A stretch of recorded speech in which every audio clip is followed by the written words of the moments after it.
So from my left, we have Audrey Robertson. Audrey is the co-founder and CFO of Franklin Mountain Energy, a privately held oil and gas company operating in 10,000 acres in southeastern New Mexico. And it's a firm that she co-founded after operating a $55 million private equity platform. Next to Audrey is Phil Kalin. Phil is the president and CEO of Pinnacol Assurance, the state-chartered workers' compensation insurer that covers 57% of Colorado's businesses. And last, but certainly not least, is Adam Contos. Adam is the CEO of ReMax Holdings, which involves both a network of sales associates across 110 countries worldwide under the ReMax brand, and a disruptive startup, Motto Mortgage, that I'm sure we're going to talk a little bit about today. But I kept that short because I want you all to do most of the talking. And that said, let's just start by telling everyone here a little bit about your company and a little bit about your place in the Denver business environment. Audrey, tell us a little bit about yours. Okay, well, first of all, thank you so much for inviting me to be part of this and for moderating. It's a pleasure to be here. It was funny, I woke up this morning and I'm a single mom, I have 2 kids. I drop them off at school usually at 7:30, and I didn't drop them off this morning. That was drive down. They were like, well, what do you have to talk about, Mom? Anyone want to hear you say? And I said, good point. So I'll try and keep it brief. But I moved to Colorado in 2011. I was a partner at a large private equity firm. My path into the energy business has been through finance. I was a CPA, an investment banker on Wall Street, and then part of a private equity firm that grew from about 35 people to about 350 people. When I left, we were managing close to $30 billion in assets, and I opened our business here in Colorado. And I left to start my own private equity platform based here in Colorado, investing in Colorado, trying to create opportunities for both investors and members of our team to be part of the energy community in Denver. So, long story, we're shutting that business down for a number of reasons, and that has to do with the energy climate in Colorado. And started a company with a few of those investors, have built close to $500 million business in New Mexico in the last year. But I'm sure I'll talk more about that. We will definitely be talking more about that. But Phil, tell us a little bit about what your business does, though I think a lot of people here may be your customers. Hopefully, if everybody who's a customer, please raise your hand. Otherwise, I will try to sell you a policy. Phil Kalin, I'm the CEO of Pinnacol Assurance. We've been around for 104 years, and we sell workers' compensation insurance to businesses in all 4 corners of this great state of ours. About 57,000 businesses, around 58% of the marketplace. Our job, when we do it well, is to make sure that we're working with businesses to keep their workers safe. Today, these businesses employ close to 900,000 Coloradans, and if they get injured, to try to get them back to work or get them to their maximum functioning as quickly as we can. Although we're an insurance company, we think of ourselves more as a customer service company. It's all about customer experience and lowering the cost to customers. And increasingly, we're becoming more of a technology company, and I'm sure we'll talk a little bit more about that in the next few minutes. Absolutely. And Adam, tell us a little bit about a company. I think a lot of people know your company's name. Good morning, everybody. Adam Contos with ReMax. Hopefully everybody here is one of my customers. So back in 1973 in the Denver Tech Center, Dave and Gail Lineker started a little real estate company called ReMax, and they had a couple real estate offices around the metro area and started franchising eventually. We became a complete franchise company, growing into 110 countries and territories, and with over 127,000 agents. So our agents outperform the competition 2 to 1. They usually do about twice the transaction size that the average agent in the business does. And it's been a great way for Dave and Gail to give back to the community. They're some of the largest philanthropists in Colorado. You've all heard of the Sanctuary Golf Course, as well as the private giving that they engage in. So I'm honored to be part of the company. I've been with it for 15 years. few years ago, we also started another company called Motto Mortgage that was briefly mentioned here. So we wanted to see how good at franchising we were. So we wanted to start another franchise company, and it's been extremely successful for us. And then 2 years ago, we bought a technology company that's a Colorado company called Bouge. It's up on Monaco, just north of Yale, or Evans, just north of Evans there, in the old KYGO studio building. So we are excited and happy with the fact that we are part of the Denver community, that our business not only is in all the different micro markets in Colorado, but also in the micro markets globally. So a lot of fun to be part of changing people's lives through helping them realize the dream of home ownership. Well, thank you all.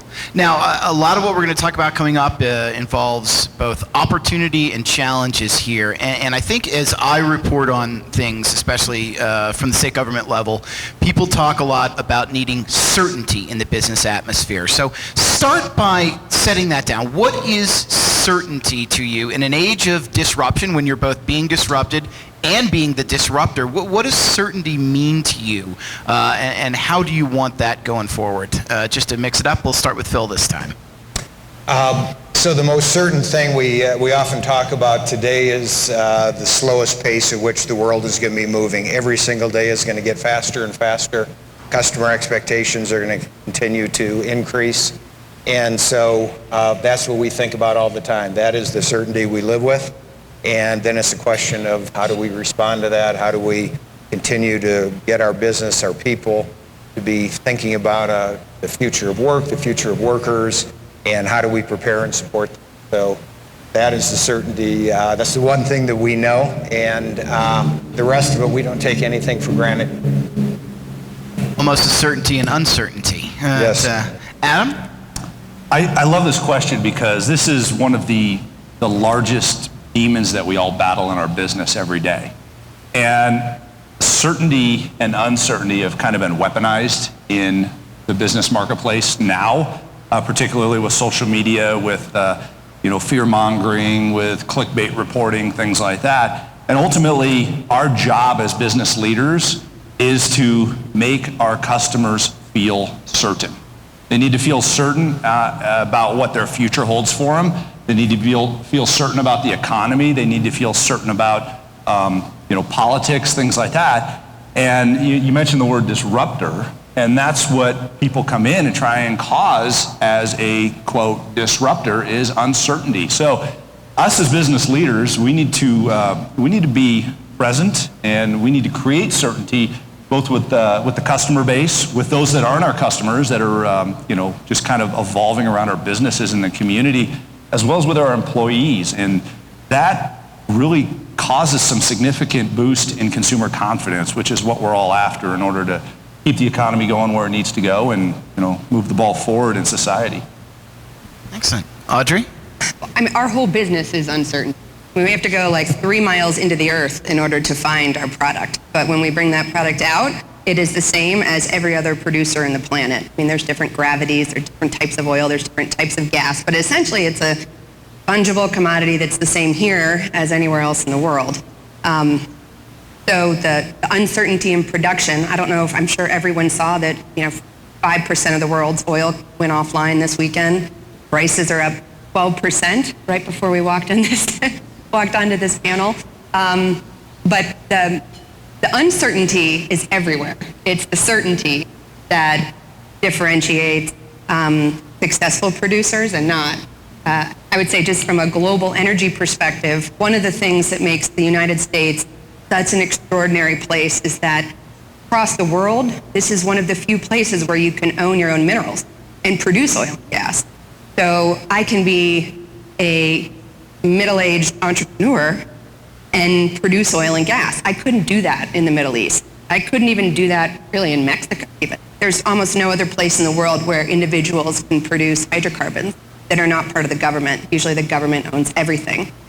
So the certainty for us, whether it's in Colorado or New Mexico or anywhere else, has to do with our workforce, the ability to have really technical, skilled, hardworking members of the team, It has to do with our ability to finance and hedge and protect ourselves against commodity prices. And then it has to do with the political environment that allows us to do so within the regulatory confines of wherever it is we're working. So I'd say that last point on politics and regulation is one of the more challenging components to production of hydrocarbons in the United States today, and especially Colorado. Well, that's quite an uncertain certainty you face there then. You know, kind of leading off of that, as you probably saw recently, the governor started what he called an Office of Future Work to do a lot of things, but to generally try to predict the future. What were the workforce needs we need? What kind of jobs will we do? I know that's something that you all have to do on an almost daily basis. So talk about that. How do you, especially in this rapidly changing environment, predict your workforce needs, predict the things that you need to be successful? How do you look into the future of work? Adam? I love this question because, I mean, you know, yesterday happened, and we're all driving our businesses towards tomorrow. And, you know, today's the opportunity for us to make a difference in that. So we focus heavily on looking at, you know, what action can we take and how can we really harness the, you know, the attitude of the people that are in our circle of touch, if you will. You know, do you create confidence, or do you remove confidence? What kind of experience do you give to customers, to the community, things like that? Us as business leaders, we have to take a look at that because that affects the future. That's, you know, I don't know as much that we can plan for the future as much as we should be trying to create the future. And that happens through the actions of our organizations. If we sit on our hands and just watch time go by, then yeah, we should prepare for the unknown. But if we're involved in the community and in you know, helping people and kindness and messaging, owning all of our own messaging instead of letting somebody else own what is being said about your company, that's how you create the future. And you know, that so many companies kind of sit back and go, all right, let's see what happens. No, make something happen. And that's kind of what we sit in a room and look at each other and say, how do we make something happen in the business? Our goal is obviously to be involved in the real estate transaction, but it's not to be involved in a real estate transaction. It's to create an amazing customer experience in a real estate transaction. How do you make that happen in order to change the future in our space? So, great question. I love the fact of creation instead of preparation or just thinking something's going to happen. Audrey, in your uncertain atmosphere, how do you look out to the future then and plan for it? Well, from a workforce perspective, I mean, there's really two different components of our business. There's, I'd say, the office workforce, which is our engineers, our geologists, our back office that are going to be in Denver, because Denver is this amazing place to both recruit, retain, and keep extraordinary partners, team members, employees happy. Not to mention there's obviously between Anadarko, PDC, and Synergy, there's a lot of really amazing, highly educated, talented people in the energy business who no longer have jobs. The field workforce is slightly different. And according to API, and I think some members of API are here today, a study that was conducted around Colorado and employment, the average oil field worker makes over $100,000 a year. Those jobs are going away, kind of. I mean, they won't be in Broomfield, but they won't be working in Broomfield, I should say. So from my perspective, our ability to really be an employer of choice here for the highly skilled technical office workforce that's required to support the energy environment is what we focus on. There will be lots of different forms of energy in the future, but hydrocarbons are still going to be the dominant fuel for, I think, the rest of my lifetime. So as long as there's a demand, we'll have a business. So I don't really think about alternative workforce, if you will. Phil, do you think about alternative workforce? Yes, we think about this a lot, and we were having a conversation at the office the other day, and a couple of facts that I find fascinating. Futurists are saying that by 2030, half the jobs that exist today aren't going to exist by then, and half the jobs that will exist in 2030 have not been invented yet. So you start to think of how quickly the world is changing. And related to that is some research we just did, and the headline of it was we talked to workers, I think 1,000 workers all across Colorado, and the theme was relentless determination in an uncertain world. And to me, that really captures the sense of people are determined, they're going at it, they want to figure the world out, but everything is changing. Every part of how they work, we heard that at the beginning about that, people are working in different ways. And so what we are trying to do is with our workforce, and as we talk with the 60% of the businesses across Colorado, is to get into the conversation about what does the workforce have to look like, what's the work going to look like. And I like the way Adam was talking about, we have to take charge of talking with our employees, talking with our businesses, and saying the world is going to change. You've got to figure out, the kind of talent you need, how you're going to get these staff through this uncertainty, because you can't tell them this is what an underwriter is going to do in 10 years. This is what an oil and gas person, or the way it's going to work. Whether you're selling houses or in the oil business or insurance or financial services. So we're trying to give people some tools and some ways of thinking about what the future looks like. And the last thing that I would say is, because so many of a high percentage of our workforce is getting set to retire over the next 10 years, we have, using Adam's point, taken charge and said we've got to build our own pipeline. So we're very involved with something called CareerWise Colorado, which is an apprenticeship program, not just the way we normally think about it, blue-collar apprenticeships, but white-collar apprenticeships based on a Swiss model. And we've right now have 3 different cohorts within Pinnacol that are kids that started as juniors in high school. We have 28 young people that are working their way through our organization, being trained as in data and coding and underwriting and claims, safety. And these kids will spend 3 years with us, and then will very likely get jobs right into the middle class. And as it happens, actually, out of the 28 that remain, we've already hired 5. These are 19 and 20-year-old people. One is one of our most kick-butt coders, a young guy that was ready to drop out of high school just a year and a half ago. And this is a young man that in a couple years will be making a 6-figure salary, with well-placed in the middle class. So we are taking control of the workforce that we think we need. And for many of these young people are digital natives, and as I said earlier, it's all about technology now. So we're very excited, and we are not sitting back, and we're really trying to shape the future of our workers and in response to the business community. Excellent. Well, for the next 2 questions, I want to kind of talk about obstacles that you face here, because I'm sure everybody in this audience is thinking, I face an obstacle in some way. I want to hear about how you're dealing with it.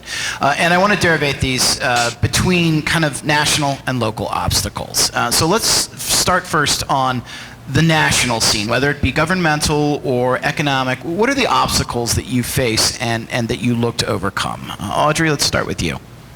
I mean, for our industry, it's obviously regulation and pace of change, in terms of we are, I don't know, maybe 5 years ago to today, we can produce faster, more efficient, more environmentally friendly. From a standpoint of a national, brain trust and energy, I mean, Colorado's at the very top. It is harder to drill wells in Colorado than offshore California, no joke. It's that the regulation's that steep, which in some ways has created more innovation around being some of the most environmentally friendly, efficient producers of hydrocarbons. From a national perspective, though, I think right now our biggest headwind is really the perception that our industry is so horrible, that we're, I think there's comments that like in 10 years, the Earth's going to be gone because of hydrocarbons. And before I was born, they were saying that too. When they started, I think, Earth Day in 1970, read some articles about how the world was going to be gone 10 years after. So I thought that was interesting. But I think our biggest headwinds are really in combating the negative sentiment around our industry and what it means to people who work really hard in our business to leave and not feel like they can tell their kids, parents of their children that they work in the energy industry, when we think being the leader of the world in terms of efficient, environmentally friendly production of hydrocarbons and all of the benefits to society that that provides is something we should be proud of. So regulatory regime and really sentiment is a big obstacle for us. Locally, obviously, it's more focused on. Whoa, you're jumping ahead here. No. But actually, I'm interrupting because I want you to stay on that. Perception is a hard thing to combat. How do you combat perception in your industry?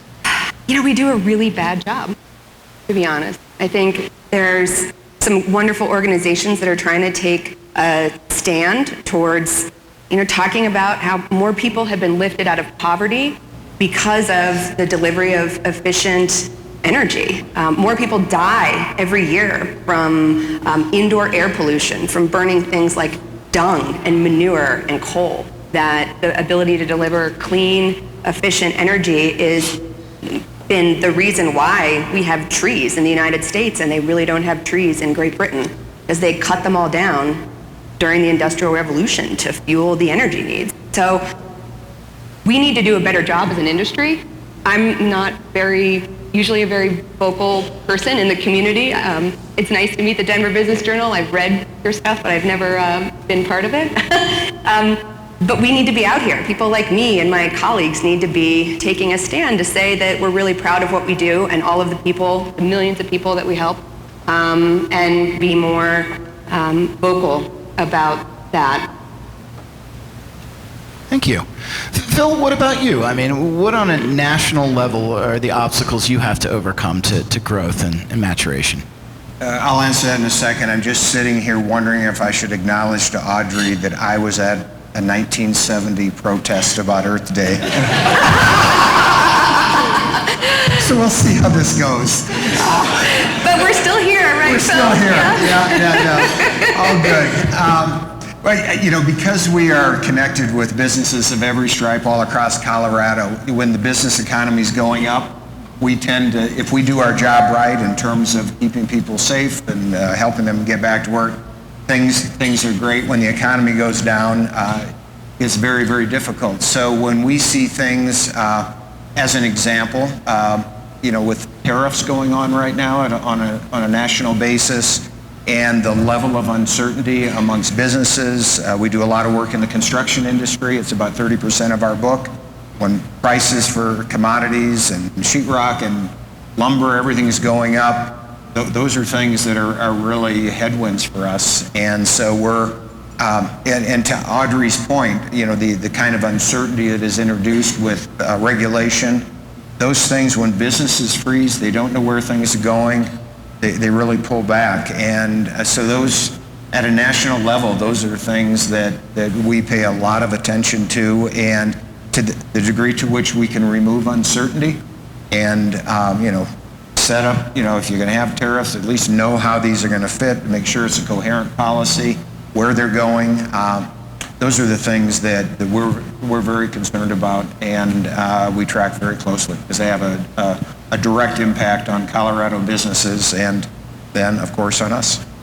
And let me follow up, and I don't know if you all were warned, I'm big on following up, but you have an interesting place, Phil, in that businesses have to buy your product, not necessarily from you, but I don't think there's a state that doesn't require workers' compensation insurance, correct? Whereas Audrey and Adam have products that businesses don't absolutely have to buy. It'd be hard to operate without yours. But so how do you position yourself in a place where they have to buy to be able to offer them certainty? It's not like they can say, no, I don't want this. How do you step into that void when times are tough and yet they still have to have you? Well, so you're absolutely right. So if you have more than one person you're employing, you have to have workers' compensation insurance. We compete against 400 other insurers from all across the country. And it's interesting, you can kind of divide up the businesses in terms of what their view is. If you're a very small business, probably white collar kind of business, you look at this almost like a tax. Like, why do I have to do it? We're safe. We're not going to, I haven't had an injury in 2 or 3 years. Small businesses are more likely to go out of business in 2 years than they are to have an injury. Larger businesses, more high risk, they really appreciate what we do. So there's a really high value proposition. So the way we are thinking about this to get this right mix is it's all about focusing on the customers and their mindset, the way they operate their business. So what we talk about, if we have one strategy line that we talk about, it is we are going to lower the cost to the customer and we're going to exceed customer expectations. So if we have people pointed at that, that's the best response we can have to those businesses that say, I don't even know why I need this, I'm not happy about it. But if we can make acquiring the insurance, keeping it in place, dealing with us in any way, the absolute best experience they can have, often digital, that's the best way that we can counter that. And then for the larger businesses with high risk, to make sure that we are providing the absolute best safety, claims, and support services we can. Adam, national factors, obstacles that you have to overcome. Yeah, it's interesting, when if we start talking about the macro of housing or something like that, the national factors they have to overcome, it almost begs that you take a step back and listen to what Audrey and Phil were talking about, what the biggest competition or biggest obstacle is in business. And it's the same for everybody in this room. It doesn't matter if you're national, international, or local. It's you. I mean, we are our own worst enemy in business. And when you sit in the boardroom or at the executive roundtable or whatever it might be, you need to hold up the mirror and say, okay, we know who our competitors are. We know what the noise in the space is. And I talked about owning your message and things like that. What's your narrative out there? But ultimately, are you spending too much time worrying and not enough time doing? I mean, that's really what it boils down to, because regardless of, okay, what the tariffs bring for housing materials or, electronics or appliances or automobiles or whatever it might be, the market is what the market is. I mean, you almost kind of have to look at yourself and say, get over it and go deliver world class in your space. And that's an instant advantage, because frankly, a lot of your competitors are not. They're sitting there worried about the same thing you were worried about 5 minutes ago. So when we look at the housing market, you know what? There's going to be wars. There are going to be changes in government. There are going to be, different tariffs and taxes and fees and import-export regulations, things like that. And housing materials, interest rates are going to go up and down. Look at the Great Recession, what it did to the housing market. We still have people buying and selling houses. So how good are the people in your space, in your company, and what is your narrative on continuing to grow? So, we see it time and time again. I go to the National Association of Corporate Directors roundtables, and people go, there's disruptors in my space. Yep. And, get over it. Run your business and continue to evolve and continue to listen to your customers and provide the greatest customer experience. The biggest obstacle really is us. One thing I wanted to add is that I talked about the way I see challenges, but the more important, and I'd say actually more relevant sort of component that will move my business is how everyone in my company sees challenges. So there's domain experts in all these different areas, and whether it's engineering or geology or land services or back office, taxes, accounting, everyone has challenges, and they're often moving at different paces. So my company is so significantly smaller than these gentlemen. But what moves the needle is making sure we can understand their challenges and then try and solve them.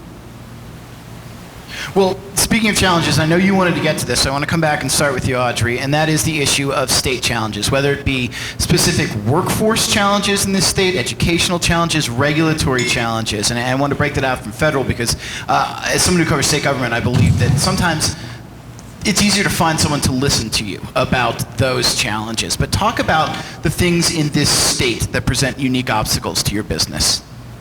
From a workforce perspective, I would say there's not obstacles. We have like literally 100 people apply for every open job we have.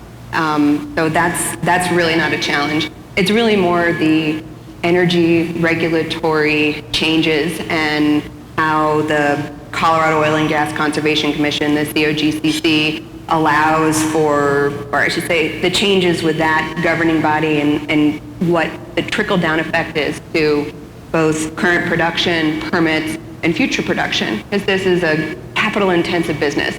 You don't do it for a day, or a year. It's not a startup in the software space. There's heavy equipment and a lot of capital that's required to build a business here in Colorado. So I'd say it's really regulatory. I mean, I know, even the microphone doesn't like it. We can talk about, 181 is obviously something that's like a very specific challenge, but I think there's a lot of good people working to mitigate that, but that's really the challenge here in Colorado. And there's great oil and gas companies that are going to be really successful by maneuvering those challenges and all the other ones in our business. For like a small producer like me, it's hard. You mentioned that you're concentrating in New Mexico. Talk a little bit about that decision, how that came about. New Mexico has its own set of challenges, but it's, if you know oil and gas, it's the Permian Basin. So the northern part of the Delaware is southeastern New Mexico, and the opportunity to build a large position there that we can operate for the next 10 or 15 years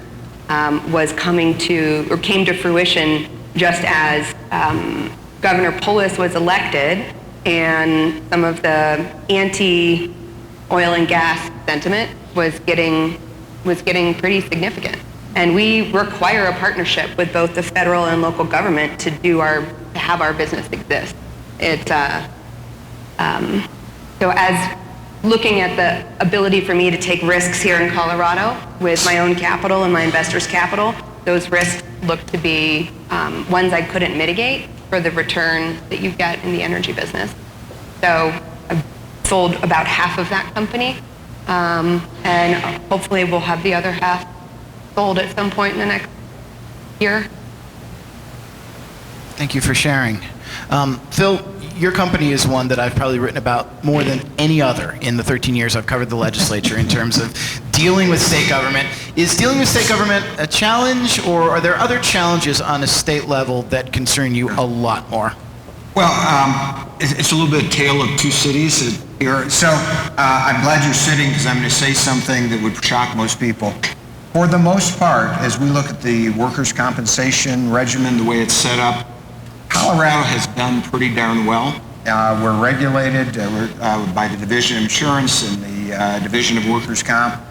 And to the credit of legislators and regulators, we have a pretty balanced system right now. Over the last, going back into the 80s and 90s, they made a lot of changes that has helped position Colorado. So I think we're probably the 15th lowest cost place to do business from a workers' comp insurance standpoint. It's pretty balanced.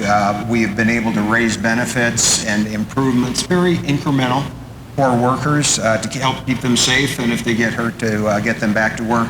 So that would be a tip of the hat to government. And like you feel like everybody's demonizing oil and gas, probably nobody demonizes government more than what you hear out in the world. So that's a tip of the hat there.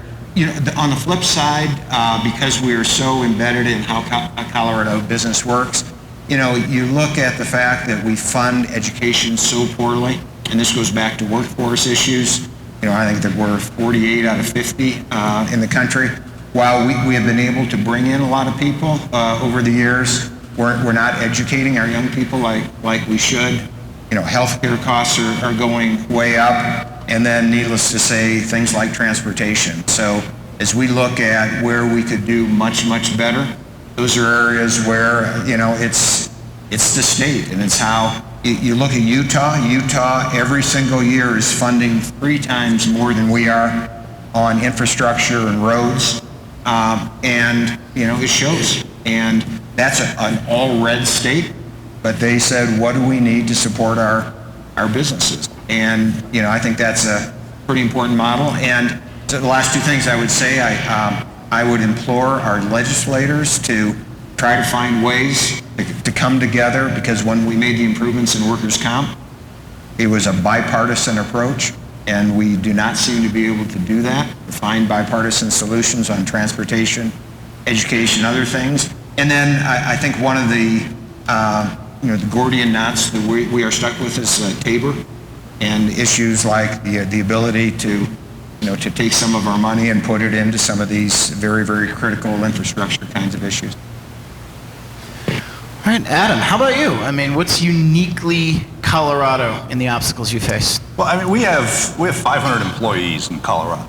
So, and that doesn't include the thousands of ReMax agents in hundreds of offices in Colorado that we also have. So, I mean, state and local governments certainly have an impact on how these businesses run. And when you look at, you know, some of the different employment matters, you know, are we looking out for small business in Colorado through our legislative decision? And that's really one of the big questions we have to ask. Big businesses have a little bit easier, and you know, don't throw anything at me for saying this, but I think big businesses have a little bit easier way of dealing with some of these legislative impacts, where some of these things can put a small business out of business.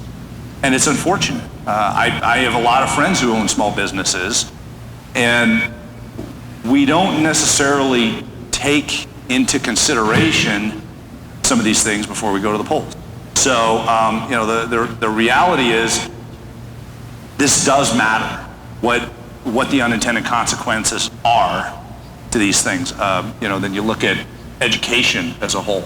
I don't think we're the graduates from high school and college that we're turning out have the skill sets that current businesses need as much as they used to.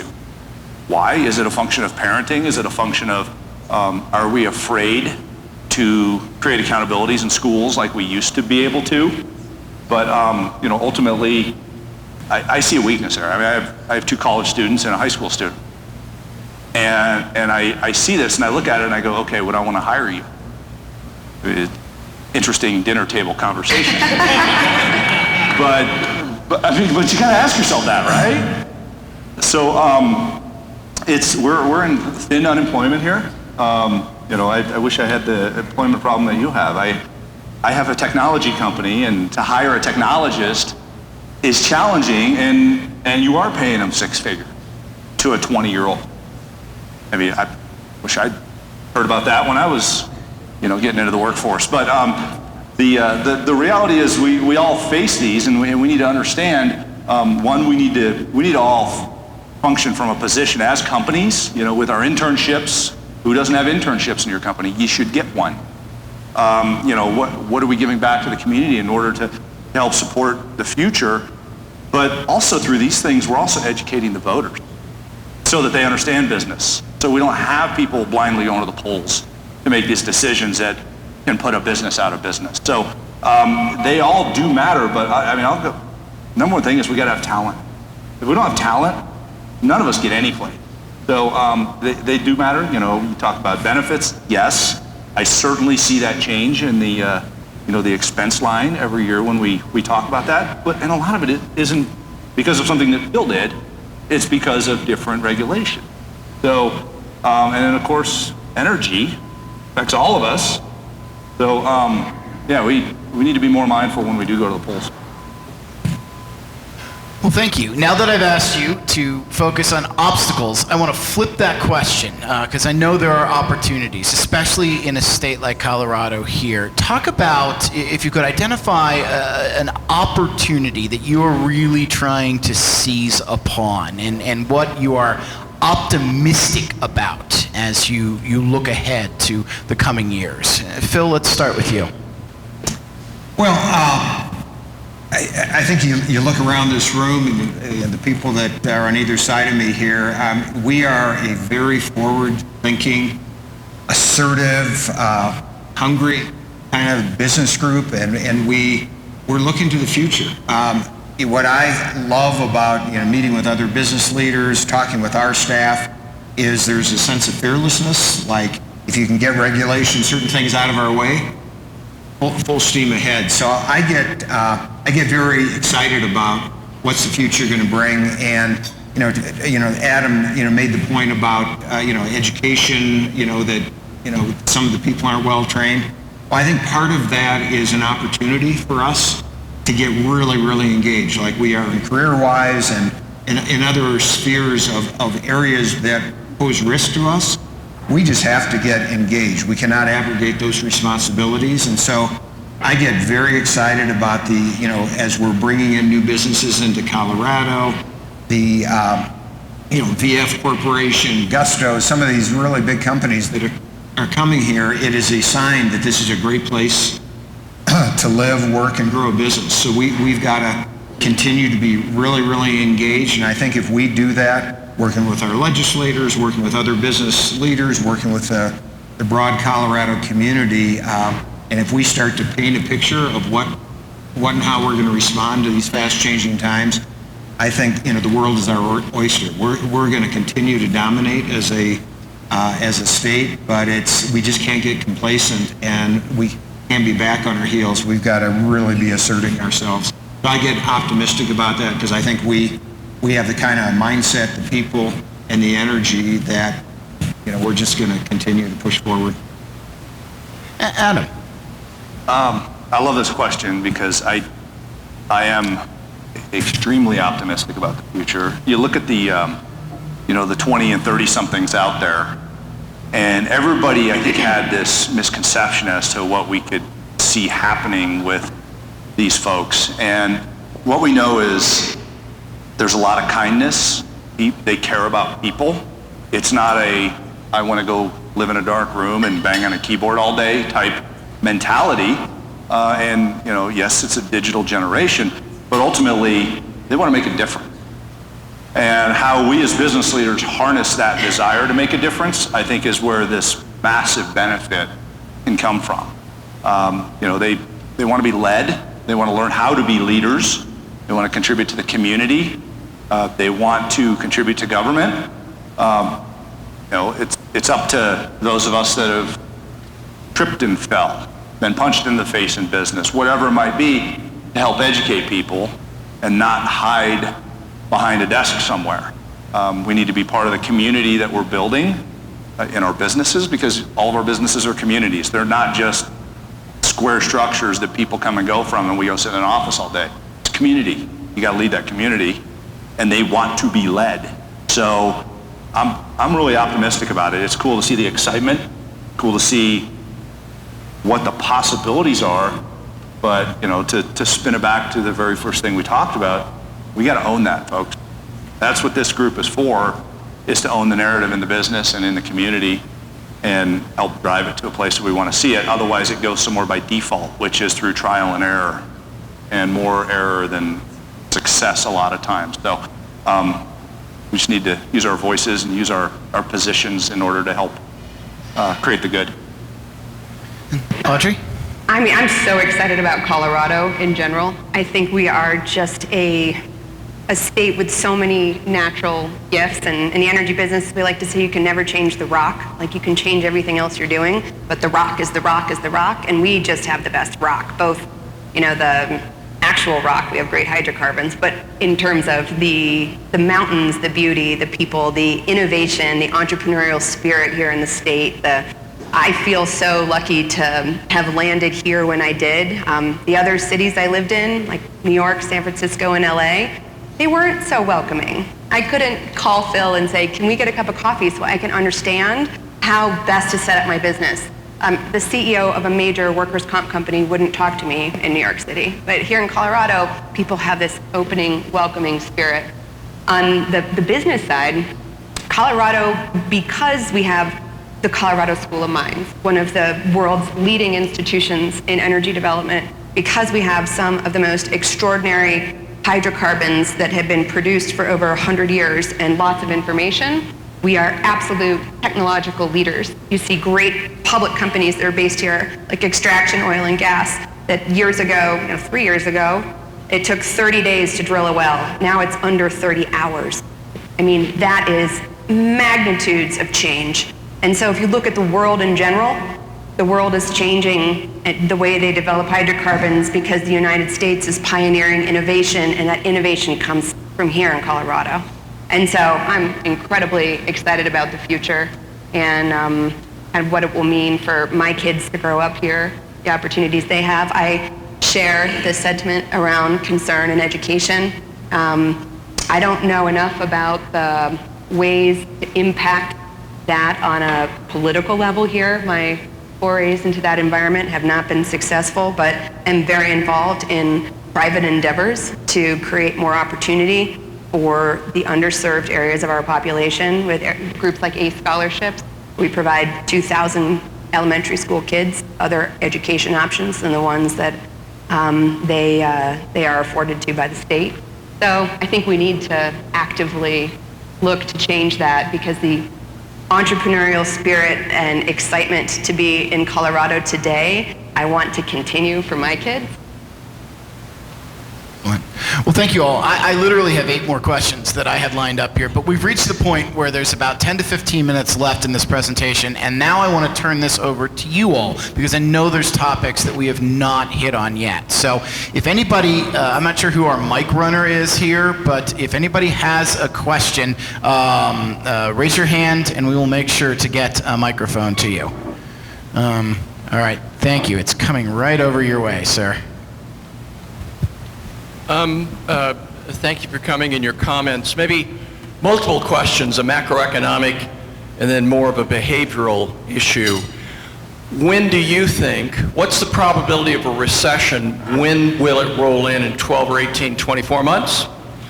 And then combined with that too, I heard a little bit in terms of corporate social responsibility to build esprit de corps to help attract and retain, especially the millennials. Do you have any particular programs in that area to build, again, more camaraderie amongst your people? You can start with either one. Recession or goodwill? Well, recession. I think we'd all like to have that crystal ball. We were talking, a few of us, right at the beginning, and the people we go to are the general contractors. We talk with architects and others, trying to get that sense of what's in the pipeline down there. Basically, what we're seeing and hearing is, we've been on this incredible growth curve. It appears to be flattening a bit, but we're not seeing anything yet that says, and this is when you go off the cliff. I'm sure Adam might have some things to say about how the housing economy is looking, but it looks to be 18 months to 2 years out. We all know from history it's going to happen, but nothing that we're seeing that's imminent. And I'll just harken back to one thing I said, and you and I talked for a couple minutes at the beginning. The work that we're doing with CareerWise, bringing these 30 young digital natives into our organization, is one way that we are creating an incredible esprit de corps. These are people with energy, with passion.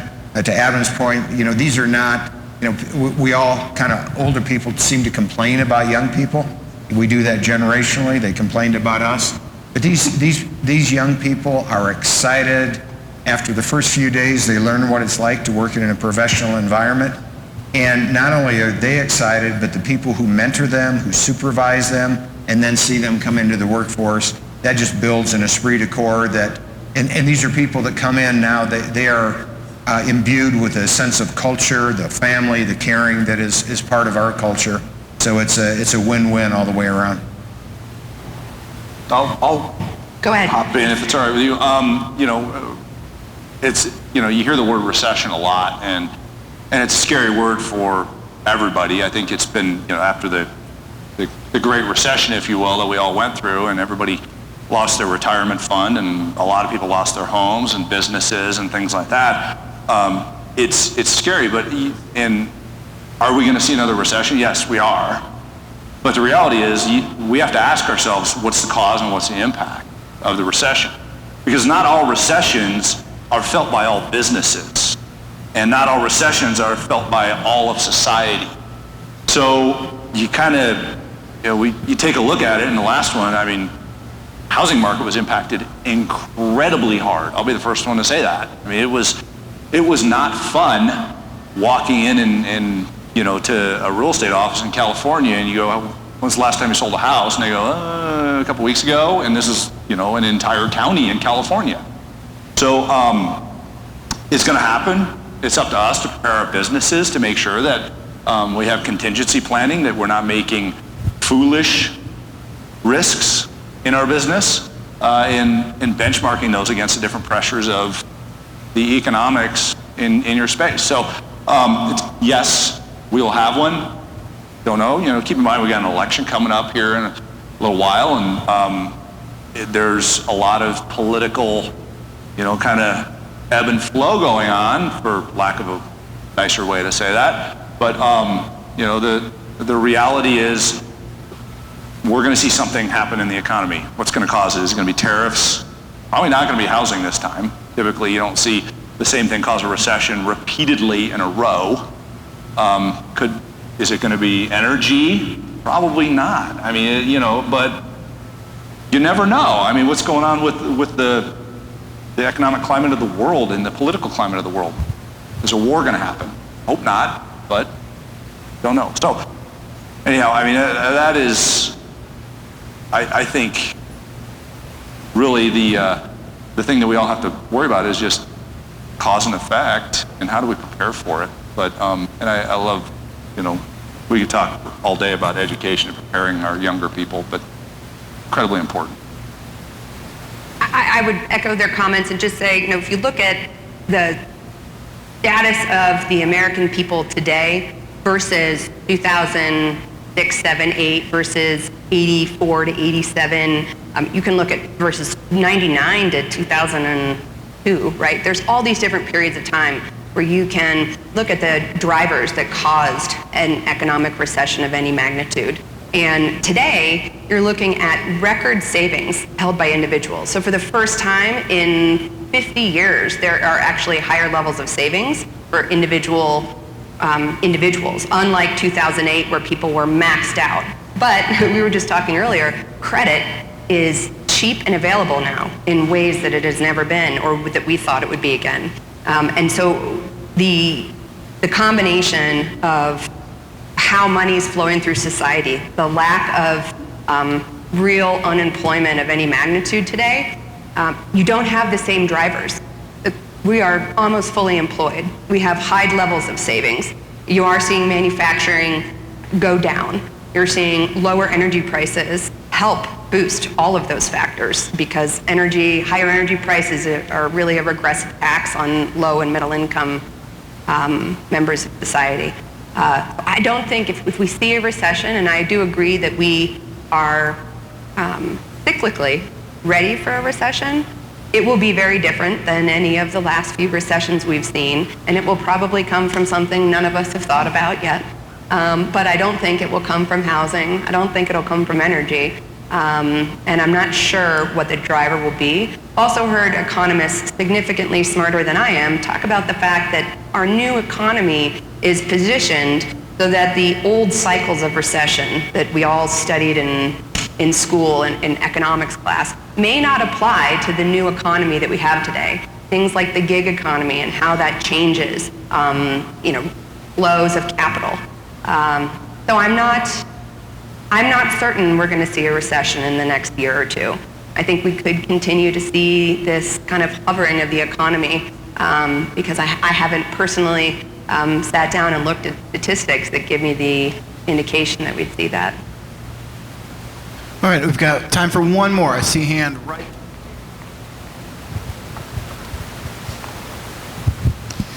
Hi, yes. I believe one of you touched on this subject, if you'd be willing to share. How are you guys combating the rise of healthcare within your businesses and your employees? Thank you. What?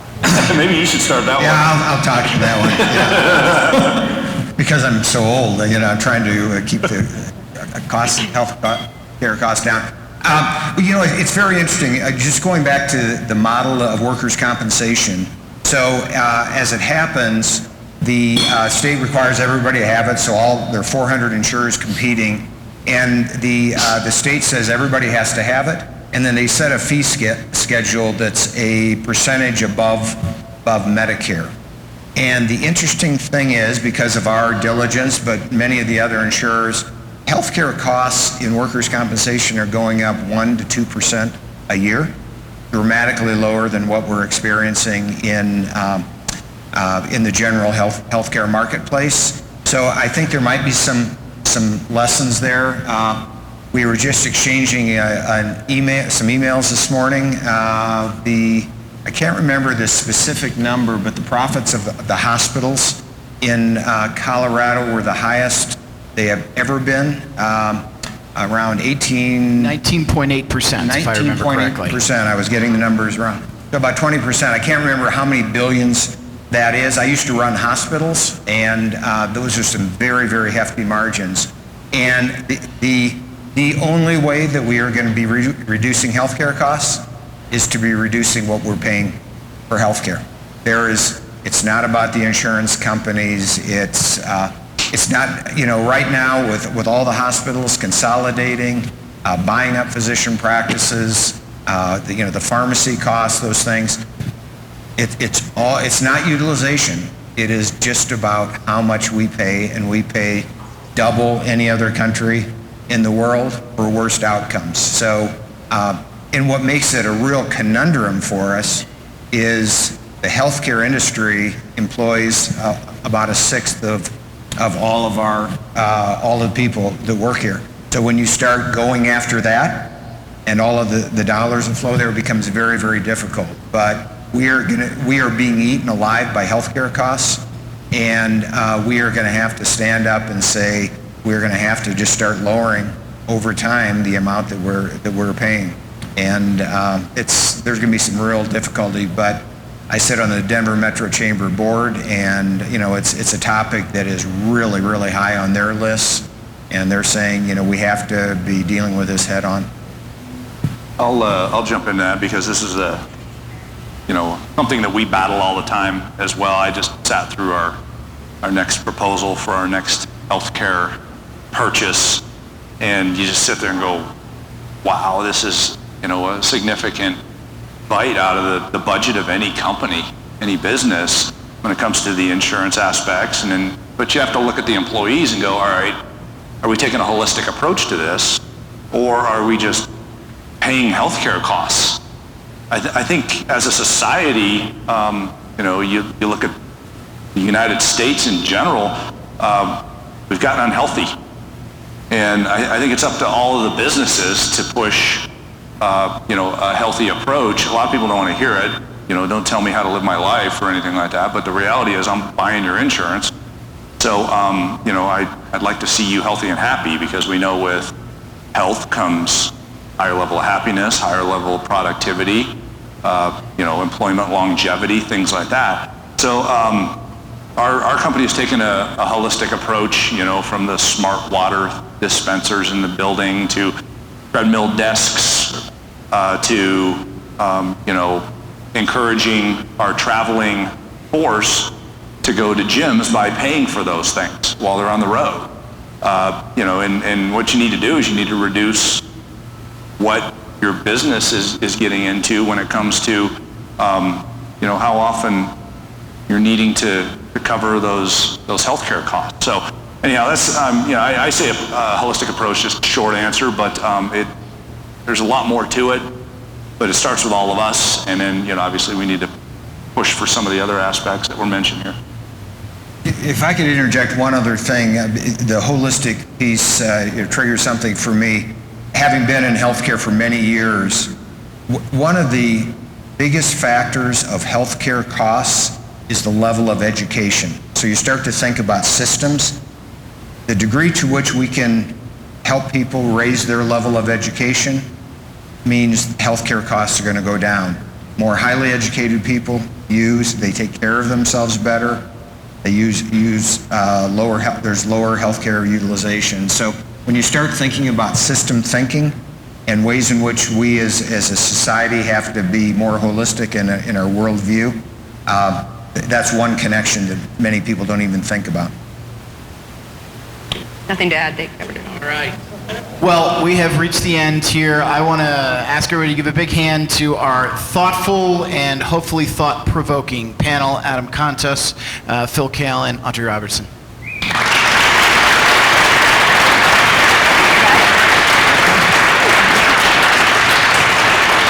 Thank you. In addition, as we start to kind of wrap up, a thank you to Ed Seelever and the Denver Business Journal as well. Ed, thank you. And please give Ed and the panel one more. So many nuggets and pearls to pull out of today's conversation. Thank you. Very enlightening. I felt like I just got an hour business coaching lesson right here sitting today. So we are so blessed. You talked about certainty today, and I can tell you with one thing that I know with certainty is we're blessed with so many talented leaders, so many amazing folks that really help drive Colorado and make Colorado what it is today. You are part of that ecosystem. You're part of that fabric. And everybody talks all the time about Colorado Business Roundtable. I know we've been flashing our board of directors up there. Small little startups once upon a time that came, you look at Boeing, you look at AT&T, you look at Apple, you look at Lockheed Martin, JP Morgan Chase, Jacobs is sitting out here. So many incredible leaders that we're honored to work with each and every day. But it's you, it's the attendees, it's the partners, it's the friends, it's our sponsors, it's all of our folks that get involved each and every day to help drive this ecosystem. There are so many folks out here, Colorado Petroleum Council, our friends at Workforce Development, our newest sponsor, I can see out there from AAA that just signed up last week. Thank you. Thank you for being a part of our network. We're going to try and pull some of the nuggets out of here. Our ICOSA media team has been filming this. We'll try and get this up on YouTube and do things to make sure we share this, make sure that you guys get a chance to kind of relive this, to Footers, to Mile High Station, and everyone that helped support this. To our team, thank you. To our sponsors, again, we can't do this without you. Cone, Payne LLC, thank you so much for them. I had a chance to say hi to a couple of you. Cap Logistics, I know the founder sitting over here, Gail, the Canadian Consulate, Stefan, thank you. Colorado Para, First Bank, and I know they've got a First Bank team right here in front. Thank you for that and your partnership. And to Boeing. Again, to all of you, to our board, to the Fabric. You know, the Business Roundtable, you mentioned you brought your statement, Ed, from the Denver Business Journal, and your mission statement. You know, the Colorado Business Roundtable nationally is part of the Business Roundtable that came out and really put out a pretty strong statement. If you haven't had a chance to see that and look at that, it's really kind of redefining the value of corporations and really taking the look at what is a importance of a shareholder versus our stakeholders, and who's important in that as we start to look at all of the folks that we work with each and every day, from your employers to your supply chain. That's really what it all drives to good policy. We're a policy shop. We're about good policy, not politics. And we know, yes, it was referenced, there's an election. I just got it as part of my DBJ update, another candidate jumping into the race this morning for U.S. Senate. Look, elections matter, they have consequences, but our position has always been, we're here to work with whomever gets elected and try and drive the right kind of policies that allow Colorado to continue to be that economic engine, to put more people back to work. And that's what's really important to us. So thank you for that. Thank you to our board. Thank you for being here. One more time to our incredible panel. Thank you for that. And Phil, one of our board members sitting right there. Thank you for that.